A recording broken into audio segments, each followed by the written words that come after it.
The energy sector of NATO's members and partners is being attacked really on a daily basis.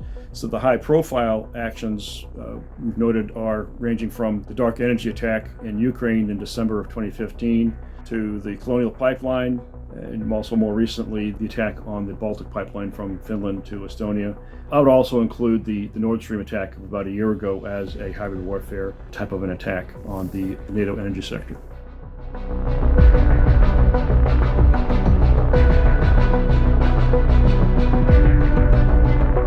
Was the World Economic Forum that just listed the countries of the globe that are the most advanced in renewable energies, and the Nordic nations, if I'm not mistaken, were 4 of the top 5, Sweden being number 1. So this geographical space is very important in the renewable energy space, but they're also unique in that they are Arctic nations, they're North Sea nations, they have borders with Russia, and of course Finland is a new ally, but both Sweden and Finland were enhanced NATO partners for many, many years.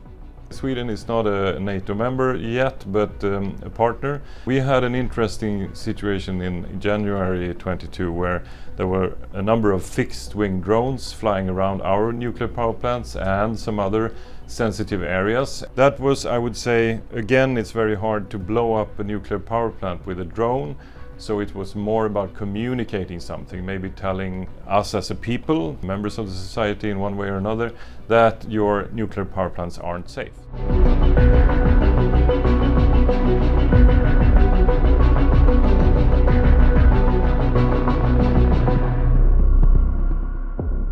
When we look at Nordic pine specifically, it's a unique exercise. There aren't a lot of exercises in this space. Traditional military exercises use military forces, and this is very special in the context of energy, the inclusion of civil society. What we aim to do is identify what are the shortcomings.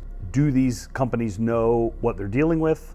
Do they know how to respond to it? Do they know how to communicate that, and with whom they need to communicate that? My name is Ann-Sofie Fahlgren. I'm from Svenska Kraftnät, the Swedish grid authority.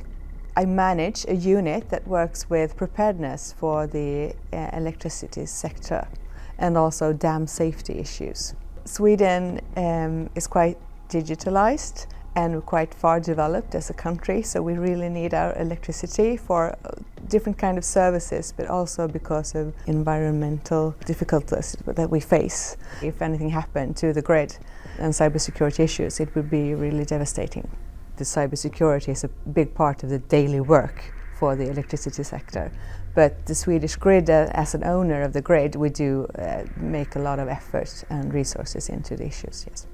Anything that it is attached to network can be hacked. There is no doubt about that.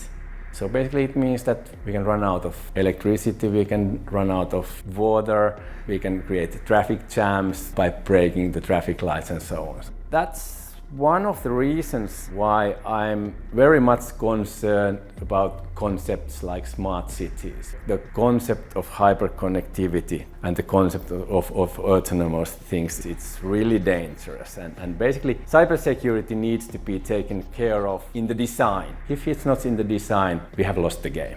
In my opinion, a way to protect is to collaborate much closer with our neighbors. Now Norway, Sweden, are also in similar situations. Finland is a small country. There are not so much possibilities. Now being a member of the NATO alliance, of course, opens up a lot of opportunities to collaborate with others. But in the Nordics, we need to have a closer collaboration. The Nordic Pine exercise is one first example of such collaboration.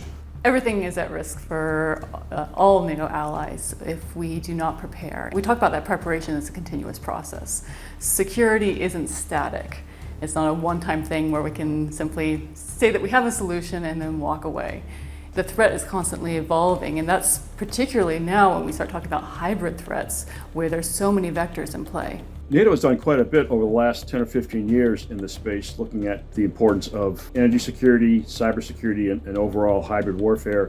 This really needs just constant vigilance on the part of the alliance, but also the member states, civilian and military leadership.